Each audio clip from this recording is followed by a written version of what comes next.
داكشي كامل اللي تقال ما كاينش نهائيا بتاتا، ما كاينش منه. ولكن انا باش ما غاديش نخلي فرصه لناس اخرين فين غادي يدخلوا غادي يبقاو يجيو يهضروا ليا ويمشيو يهضروا عندها ويهضروا ليا ويهضروا عندها ونكبروا في الموضوع وما نعرف شنو هو، وانا غادي نبقى نسكت وانا غادي نبقى هذا غادي نسدو هاد السوجي هذا بحال هكا. وانا راني ما غالطه في حق حتى شي واحد.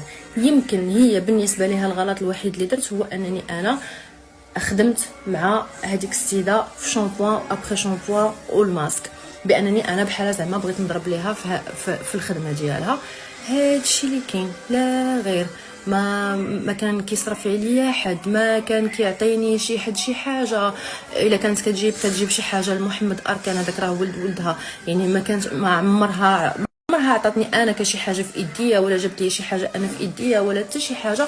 يعني بتاتا داكشي ديال الفتيخ وما نعرف شنو هو، هذاكشي ما كاينش منه نهائيا. وانا الناس القدامين اللي